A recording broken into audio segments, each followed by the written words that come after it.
দেখলে বৈদ্য, রাজসভায় আমাদের অপমানটা দেখলে? হ্যাঁ, সে তো দেখলাম মন্ত্রী মশাই। আমি তো বুঝতেই পারছি না যে গোপাল মহারাজকে কি মধু খাইয়েছে যে মহারাজ গোপাল ছাড়া চোখে অন্ধ। আরে আমরা যেন মহারাজের কাছে ফেল না, কিছু একটা করতেই হবে। আমার মাথাটা গরম হয়ে যাচ্ছে। গোপালের মতন রাজসভার ময়লাকে যতক্ষণ না ফেলা যাচ্ছে ততক্ষণ আমার মাথা জ্বলন্ত কয়লা হয়েই জ্বলবে। পণ্ডিত মশাইয়ের মাথায় একটা বুদ্ধি আছে মন্ত্রী মশাই।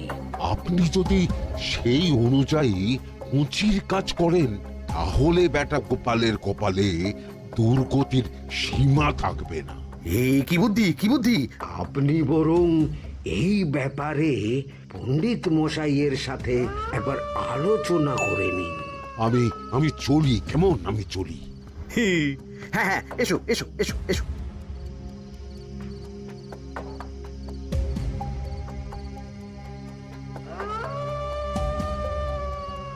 আরে ওই তো আমার বাঁ হাত ঘটা আসছে, বেটাকে দিয়ে একটা কাজ করাতে হবে। এ কি মন্ত্রী মশাই, আপনি এখানে দাঁড়িয়ে কি করছেন? এই একটা গুরুত্বপূর্ণ ব্যাপারে কথা বলছিলাম। একটা একটা কাজ করতে পারবি? কি কাজ করতে হবে বলুন মন্ত্রী মশাই। আমাকে একটু ঠান্ডা জল, পাতিলেবু আর পুদিনার পাতা দিয়ে শরবত বানিয়ে খাওয়াতে পারবি? সেসব আমার ঘরে ব্যবস্থা করাই আছে। চলুন চলুন, আমার সাথে চলুন। হ্যাঁ হ্যাঁ, চল চল চল চল চল।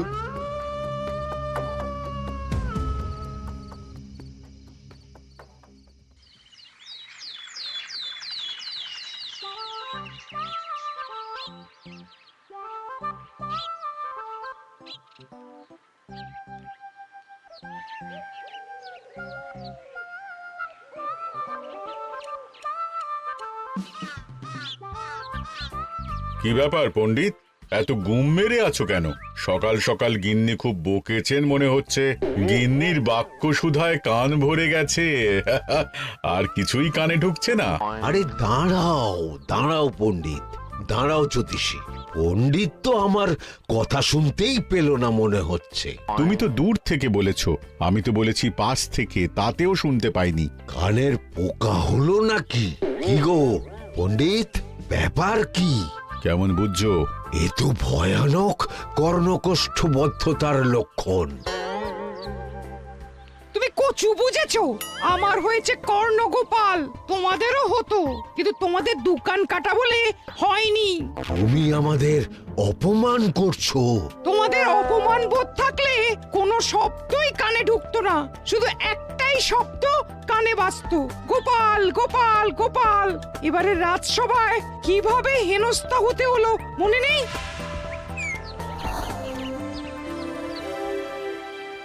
মহারাজ, একটা ভিক্ষা আছে। ভিক্ষার জন্য কৃষ্ণনগরের রাস্তাই সবচেয়ে উপযুক্ত জায়গা গোপাল, তুমি বরং সেখানেই যাও। মন্ত্রী, মন্ত্রী মশাই ঠিকই বলেছেন মহারাজ। যে যার নিজের জায়গা থেকে কথা বলে। কুকুর বলে ভৌ ভৌ, বেড়াল বলে মিউ মিউ, কাক বলে কা কা। মন্ত্রীর ভিক্ষার জায়গা কৃষ্ণনগরের রাস্তা, আর গোপালের ভিক্ষার জায়গা মহারাজ কৃষ্ণচন্দ্রের দুয়ার। বলো কি ভিক্ষা? বাড়িতে পুজো আছে মহারাজ, খরচা অনেক, কিছু ঋণ আবশ্যক। যদি 100 মোহর। ঋণ তোমাকে আমি দিতে পারবো না গোপাল। পুজো উপলক্ষে তোমাকে আমি 100 মোহর দিলাম। মহারাজ, আমিও ঠিক এই কথাটাই বলতে যাচ্ছিলাম। আমরাও তাহলে বাড়িতে পুজো করব। পুজোর জন্য আমাদের অনেক খরচ, তাই যদি... অবশ্যই অবশ্যই, কত ঋণের প্রয়োজন খাজাঞ্চির কাছ থেকে নিয়ে নিও, সুদটা আমি মাফ করে দিলাম। মহারাজ, গোপালকে দান আর আমাদের ঋণ? হ্যাঁ, কারণ তোমরা নিজেরা খাবে, কিন্তু গোপাল অন্যদের খাওয়াবে। গোপালের মতো মানুষের সঙ্গে থাকাই হলো রাজধর্ম। কিন্তু তাছাড়াও তোমরা হলে 80 যাই বেতন পাই দলের লোক। গত 1 বছরে তোমার কোন মন্ত্রণা দেশের কাজে এসেছে? পণ্ডিত কোনো নতুন তত্ত্ব শুনিয়েছে? জ্যোতিষী কোনো অমোঘ ভবিষ্যৎবাণী করেছে? আর বৈদ্য 3 বছর ধরে আমার হাঁটুর ব্যথা সারাতে পারেনি। কিন্তু গোপাল, গোপালের ভাঁড়ে হাস্যরসের কখনো অভাব হয়নি। মনে আছে? আছে, কিন্তু করার তো কিছু নেই। আছে। কিছু ভেবেছো নাকি পণ্ডিত? তোমাদের মনে আছে মহারাজ মোহর দেওয়ার পর গোপাল সেদিন বলেছিল, কি গোপাল, খুশি তো? মহারাজ, আপনি আমাকে এক মুঠো ধুলো দিলেও আমি খুশি। সেই ধুলো মুঠোই আমি সোনা মুঠো করে ফেলবো। মনে নেই আবার? একটু ঝেড়ে কাশো তো দেখি পণ্ডিত, কি ভেবেছো? যা হবে দেখতেই পাবে।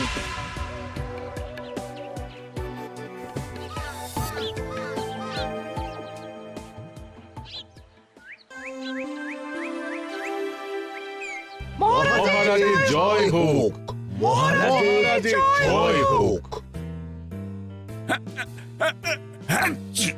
ওরে বাবা, এই যে সকাল সকাল চান করে ঠান্ডা লেগে গেল মনে হচ্ছে। মহারাজ, ওই কবি গান উপলক্ষে গত মাসটা আমি কৃষ্ণনগরের কোণে কোণে ঘুরে বেরিয়েছি। প্রজাদের মধ্যে একটা অসন্তোষ আমি লক্ষ্য করেছি মহারাজ। অসন্তোষ? আমি তো জানতাম আমার শাসনে প্রজারা সুখে আছে।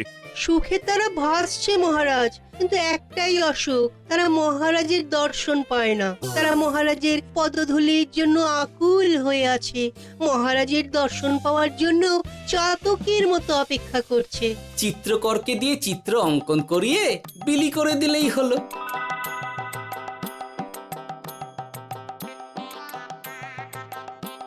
খুব ধুলো হয়েছে মহারাজ, কিন্তু এত ধুলো। কালকের ঝড়ে ঢুকেছে। ঝাড়ুদার,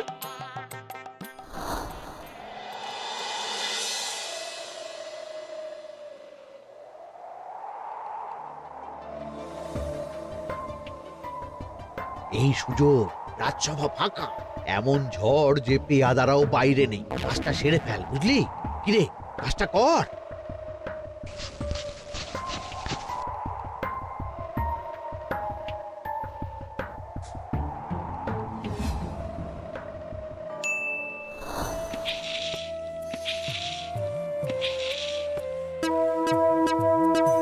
এত ধুলো! উফ, মহারাজ, কাল ঝড়টা বড় সাংঘাতিক হয়েছিল। তা বটে। আচ্ছা গোপাল, তুমি বলেছিলে মহারাজ তোমাকে এক মুঠো ধুলো দিলেও সেটা সোনা হয়ে যাবে। এখনো সেই কথাই বলছি। মন থেকে বলেছিলে না মহারাজকে তেল দেবার জন্য? তেল দেওয়ার দায়িত্বটা তো আপনি নিজের কাঁধেই নিয়ে ফেলেছেন। আমি যা বলি সত্যি বলি। আজ যদি এই 4 ঝুড়ি ধুলো মহারাজ তোমাকে উপহার দেন, তখনও একই কথা বলবে? নিশ্চয়ই। মহারাজ, গোপালকে এই 4 ঝুড়ি ধুলো দেওয়ার হুকুম হোক। কি গোপাল, আমি তোমাকে যদি এই ধুলো ঝুড়িগুলো দিই, তা থেকে সোনা আসবে নাকি? আসবে মহারাজ, মোহরের বস্তা আসবে। যদি না আসে, আপনি বলুন। তোমাকে কৃষ্ণনগর ছেড়ে চলে যেতে হবে। রাজি? আর যদি আমি পারি, তাহলে আপনাকে এই মন্ত্রীর চাকরি ছেড়ে দিতে হবে। কি রাজি? কি মন্ত্রী, রাজি? রাজি। গোপাল? রাজি মহারাজ। আচ্ছা, আর কেউ মন্ত্রীর পক্ষে বাজি ধরেছেন নাকি? হ্যাঁ, আমি আমি আমি আমি ও গোপাল এবার যে মরণ কুয়োতে ঝাঁপিয়েছে, সেখান থেকে আর উঠে আসতে পারবে না। কুলো থেকে মোহরের বস্তা আসবে, এ হচ্ছে গোপালের উন্মাদ রোগের শুরু। দেমাক দেমাক, মহারাজের পিঠ চাপড়ানি পেয়ে পেয়ে গোপাল ভেবেছে যে ও সব কিছু করতে পারে। এবার শুধু সেই দিনটার অপেক্ষা, যেদিন গোপালকে উল্টো গাধায় চড়িয়ে কৃষ্ণনগর থেকে বার করে দেব। এতটা নিশ্চিন্ত হবেন না মন্ত্রীমশাই। গোপাল কিন্তু হালকা কথা ছুঁড়ে দেওয়ার লোক নয়। কি বলতে চাইছো পণ্ডিত? ওই 4 ঝুড়ি ধুলো থেকে মোহরের বস্তা আসবে? না, তা বলছি না। অন্য জায়গা থেকেও তো মোহরের বস্তা আসতে পারে। তার সঙ্গে ধুলো মিলিয়ে দিলেই কেল্লাফতে। গোপালের নিশ্চয়ই কোনো পরিকল্পনা আছে। গোপালের সব পরিকল্পনার গোড়া মেরে রেখে দিয়েছি পণ্ডিত। বটা আছে গোপালের পেছনে, আর ঘটা আছে গোপালের বাড়ির পাহারা। লুকিয়ে কিচ্ছু করতে পারবে না। আরে ওই তো বটা আসছে। বেল্লিক, উল্লুক, তোকে আমি জল বিছুটি দেওয়াবো। গোপালকে ছেড়ে চলে এসেছিস কেন? ছেড়ে আসবো কেন মন্ত্রী মশাই? গোপালকে ওর বাড়ির সামনে ছেড়ে এসেছি। ওখানে তো ঘটা আছে। ও বড্ড ঘুরিয়েছে বেটা। কোথায় কোথায় গিয়েছিল গোপাল? 4 ঝুড়ি ধুলো নিয়ে বেটা বাড়ির উল্টো দিকে হাঁটা দিল। চললাম পিছু পিছু যাচ্ছিল কোন দিকে? নদীর দিকে, কিন্তু গোপাল দাঁড়ালো যদুর বাড়ির সামনে। এই যদু হলো সেই লোক যে লোকজনের বাড়িঘর কেনা বেচা করে আর লোক ঠকায়। আগে রাজধানীতে থাকতো। বেটা রাজধানী থেকে এই কৃষ্ণনগরে পালিয়ে এসেছে, এখানেও লোক ঠকাচ্ছে। কিন্তু বেটা এত চালাক যে কিছুতেই ধরা যাচ্ছে না। এইরকম লোককে ধরাচ্ছে হাতে রাখা ভালো নয় কি মন্ত্রী মশাই? সে তো জানি, কিন্তু ওর ওপর মহারাজের কড়া নজর আছে। এখন ওর সঙ্গে সম্পর্ক রাখা খুব ঝুঁকি। যাই হোক, তারপর? হ্যাঁ, তারপর যদু, যদু রে, গোপাল খুড়ো, আরে তুমি এখানে কি করছো? দেখতেই তো পাচ্ছিস ধুলো। তবে যে সে ধুলো নয়, মহারাজ কৃষ্ণচন্দ্রের পদধূলি। শুনিসনি বোধহয় এখন কৃষ্ণনগরে সবচেয়ে বেশি চাহিদা মহারাজের পদরেণু। আচ্ছা, মহারাজের পদরেণু নিয়ে যাচ্ছ কোথায়? এই ছোট ছোট পুলিন্দায় ভরে কৃষ্ণনগরের প্রত্যন্ত জায়গায় যেখানে প্রজারা মহারাজের সাক্ষাৎ পায় না সেখানে বিক্রি করব। তোমার কি মাথা খারাপ? পায়ের ধুলো বিক্রি হবে? ওরে, গতবারে মাত্র 1 ঝুড়ি ধুলো 1000 মোহরে বিক্রি করেছিলাম, এবারে 4 ঝুড়ি। শোনো, তুমি আবার ঘুরে ঘুরে বিক্রি করবে কেন? তোমাকে আমি বরং 10 মোহর দিয়ে দিচ্ছি। তুমি আমাকে এগুলো দিয়ে দাও, আর বিক্রি করে যা হবে তোমাকে এই 40 ভাগ দিয়ে দেবো। ওই 10 মোহরে বদমাস যদুকে ধুলো বেচে গোপাল বাড়ির দিকে চললো। বাড়ির সামনে অব্দি পেছনে পেছনে গিয়ে তারপরে এই আপনাদের কাছে আসছি। বলিস কি রে, ধুলো বেচে 10 মোহর? ও মন্ত্রী মশাই, গোপাল তো একেবারে নাড়ি ধরে টান মেরেছে। গেল রাজসভায় এমন সুখের চাকরিটি গেল। এবার আবার রাস্তার ধারে গিয়েই বসতে হবে। এবার নবাবের দরবারে জায়গা আছে কিনা খোঁজ করি গিয়ে। ধ্যাত্তেরি, 10 মোহর আর 1 বস্তা মোহরের মাঝখানে অনেক রাস্তা। সেই রাস্তায় আমি লোক বসিয়ে রাখবো। আরে আরে, ওই তো তোমার ঘটা আসছে। এই, তুই গোপালের ঘরের পাহারা ছেড়ে এলি কেন?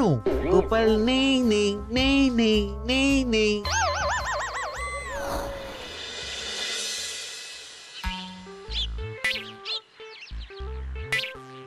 আরে, ভয় পেলি নাকি? না না না না না, ভয় পাবো কেন? শোন, তোকে পেয়ে আমার খুব ভালো হলো বুঝলি। তোকে আমার একটা কাজ করতে হবে। বলো বলো। আসলে বুঝলি, আমার না গিন্নিকে নিয়ে তার বাপের বাড়ি যাওয়ার কথা ছিল, কিন্তু হঠাৎ বিশেষ কাজে আমাকে খামবাজে চলে যেতে হচ্ছে। এখন আমি গিয়ে গিন্নিকে বললে বুঝতেই পারছিস কুরুক্ষেত্র হয়ে যাবে একেবারে। তাই আমি কাউকে খুঁজছিলাম যে আমার বাইরে যাওয়ার খবরটা আমার গিন্নিকে গিয়ে দেবে। তুই পারবি বাবা ঘটা? ওরে বাবা! আরে আরে আরে, ভয় পাস না, তোকে গিয়ে মুখে কিছু বলতে হবে না। এই নে, এই চিঠিটা আমার বউকে দিবি।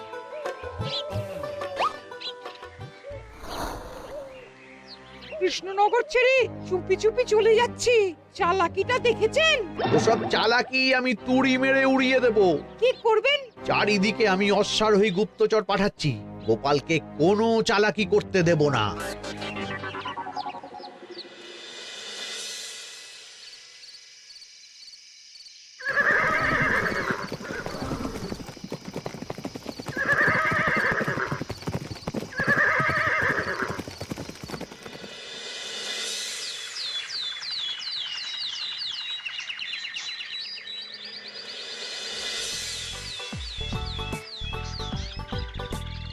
অং বং পিং পং। হ্যাঁ, ওরে বাপ রে, এ আবার কি বলে? মানে বুঝিতে পারিলে না? অং বং পিং পং অর্থাৎ আইসো আমার নিকট বিদেশি জাদু শরবত আছে। ইহাতে তৃষ্ণা নিবারিত হয়, শক্তি বৃদ্ধি হয়, ঘুম ভালো হয়, সম্পর্কের উন্নতি হয়, জামা কাপড় ফর্সা হয়, তু শব্দ না করে সকাল সকাল কষ্ট পরিষ্কার হয়। মূল্য মাত্র 1 মোহর। বোঝো, ওইটুকু অং বঙ্গের মধ্যে এত কিছু? ঠিক আছে, তা দাও দেখি। আপাতত টেস্টটা তো মিটুক, বাকিগুলো পরে বোঝা যাবে।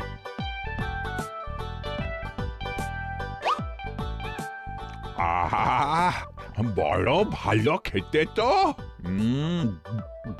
আহ, ঠং ঠং অর্থাৎ শক্তি বৃদ্ধি হলো। হ্যাঁ হ্যাঁ, মনে হচ্ছে গায়ে যেন দুগুণ বল পাচ্ছি। কি হয়েছে ভাই? এ কে? এ ভিন দেশ থেকে জাদু শরবত নিয়ে এসেছে গো। জাদু শরবত ভিন দেশ? একেবারে বহু ভুজা শরবত। খেলে তেষ্টা যাবে, গায়ে জোর হবে, ঘুম হবে, সম্পর্ক ভালো হবে, জামা কাপড় ফর্সা হবে, সকালে হ্রাস করে পেটও পরিষ্কার হবে। সে কি? দাও গো ভাই, আমাকেও দাও। গুড় জল, সঙ্গে একটু ভাজা মশলা, আমচুর আর বিট নুন, শুদ্ধ দেশি জিনিস। জানলে কেউ ছুঁয়েও দেখতো না, কিন্তু একটু বিদেশি গন্ধ দিতেই একেবারে হট্ট মেলা। আরে তোমরাও এসেছো দেখছি। সং সং শঙ্কা, লং লং লঙ্কা।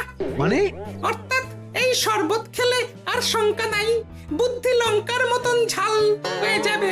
তারপর ডং ডং ডঙ্কা, টং টং টঙ্কা, ফাইন ফাইন, অর্থাৎ টাকা আসবে আমার কাছে।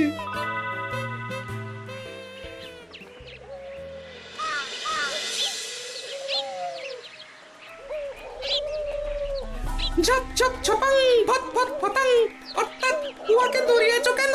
বেটা জোচ্চোর অনেককে ঠকিয়েছে। অনেক দিন থেকে তককে তককে ছিলাম।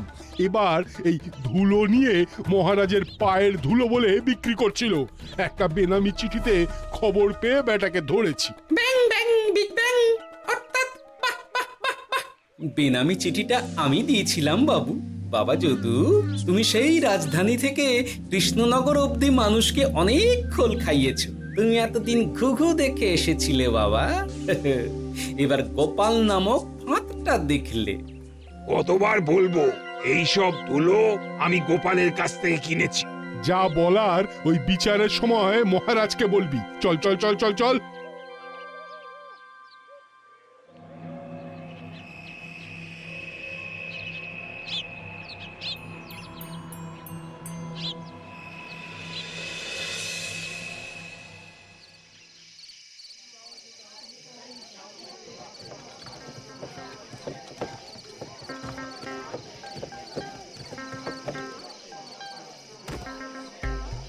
ঝন্টু মন্টু ননাঙ্কু। নাও ঠেলা। সাহেব বলে কি ফু দিয়ে দিতে হবে? কি বলছো সাহেব? বুঝতে পারছি না, কোথায় ফু দেব? ঝন্টু মন্টু ননাঙ্কু, অর্থাৎ লবণ আছে? আছে আছে সাহেব আছে। কত লাগবে? ভান্ড ভরি আন্ডাকারি, অর্থাৎ যা আছে সব।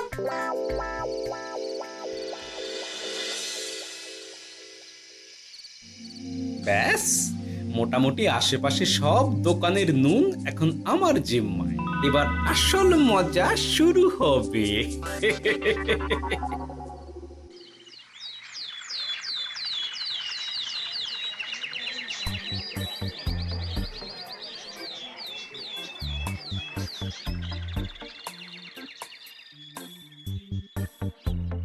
নুন আছে?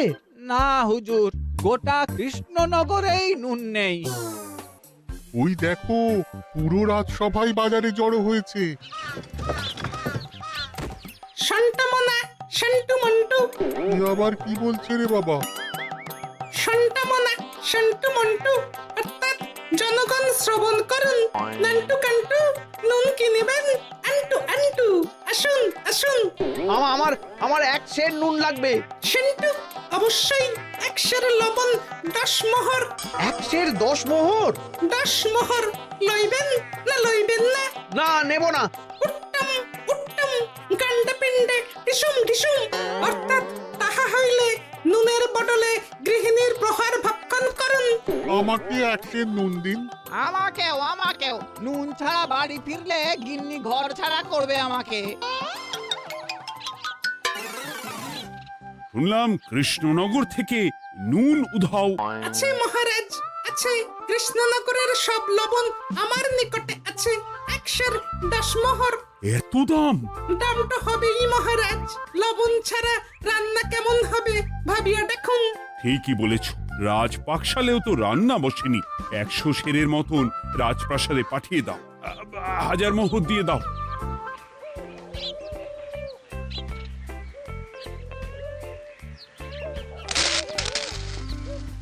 ব্যাস 1 বস্তা মোহর হয়ে গেছে। গোপাল, হ্যাঁ মহারাজ, গোপাল যে 4 ঝুড়ি ধুলো থেকে 1 বস্তা মোহর রোজগার করেছে। ইয়া বাত! চলো রাজসভায়, পুরো গল্পটা শুনতে হবে। সকলেই এসো তাহলে রাজসভায়। কিন্তু মহারাজ, যারা বাজি হারলো তাদের তো চাকরি গেছে, তো তারা রাজসভায় যাবে কি করে? ঠিক ঠিক ঠিক বলেছ। আর যারা বাজি হারলো তারা বাদ, বাকিরা চলো। এই সেরেছে, গোপাল তো আবার বাজি মেরে দিল। ও মহারাজ, আমাদের দেখুন। ও মহারাজ, আমাদের দেখুন। ও মহারাজ।